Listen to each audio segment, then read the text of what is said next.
अब है power and duties of official liquidator. ठीक है, तो सबसे पहले याद रखना कि ये जो सबसे पहली ड्यूटी ऑफिशियल लिक्विडेटर की वो दरअसल ये है कि उसने हर वो काम करना है जो कि दरअसल कंपनी के लिए बेनिफिशियल है। ठीक है, फिर उसके बाद नेक्स्ट है कि वो कंपनी के तमाम किसी किस्म का एक्ट भी परफॉर्म करने के लिए वो कंपनी की ये तमाम किसी भी डॉक्यूमेंट, डील या रिसिप्ट जो है उस पर अपनी कंपनी की मोर जो है वो उसे इस्तेमाल कर सकते हैं। वो मूवेबल और रिमूवेबल प्रॉपर्टी को जो है वो दरअसल ट्रांसफ़र कर सकता है और फिर उसके बाद वो ट्रांसफ़र कर सकता है किसी भी प्रॉपर्टी को किसी भी पर्सन को और कंपनी के तमाम जितनी भी प्रॉपर्टी है उसे सेल भी कर सकता है। ठीक है, फिर उसके बाद वो सेल करेगा और दूसरा वो क्या करेगा कि किसी भी लीगल प्रोसीडिंग के दौरान कंपनी को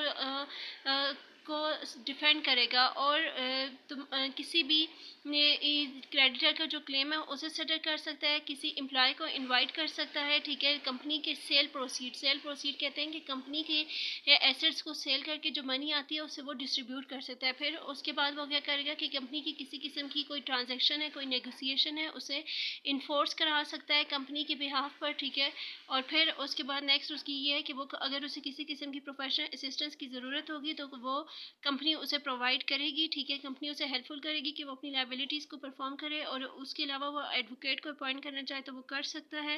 वो तमाम एक्शन, स्टेप्स और साइन लेगा जो कि बेसिकली किसी भी डॉक्यूमेंट, एप्लीकेशन, एफिडेविट को एग्जीक्यूट करेगा और वेरीफाई भी किसी भी डॉक्यूमेंट को अगर उसे वेरीफाई करवाना हो जो कि दरअसल ज़रूरी है वो करवा सकता है। कंपनी को वाइंड अप करा सकता है, कंपनी के एसेट्स को डिस्ट्रीब्यूट कर सकता है, कंपनी की कोई भी लाइबिलिटी या ड्यूटी परफॉर्म करने के लिए वो कर सकता है।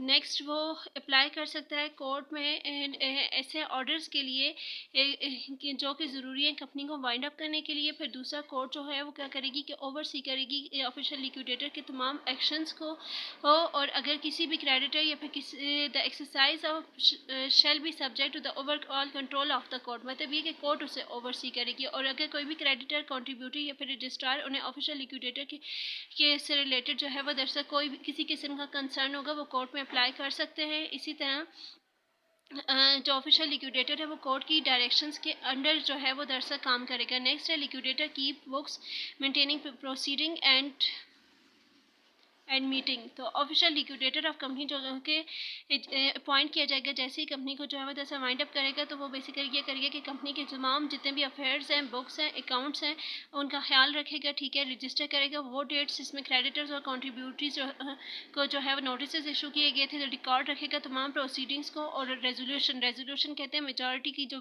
मीटिंग होती है उसमें डिसीजन किया जाता है। ठीक है, उन तमाम चीज़ों का रिकॉर्ड रखेगा और रजिस्टर रखेगा जिसमें तमाम ट्रांजेक्शन और नेगोशिएशन की डिटेल होगी जो कि कंपनी को जिस वक्त कंपनी वाइंड अप हो रही थी और जितनी भी ट्रांजेक्शन और नेगोशिएशन हुई है उन तमाम का एक अलग से रजिस्टर बनाएगा जिसमें उन सब की डिटेल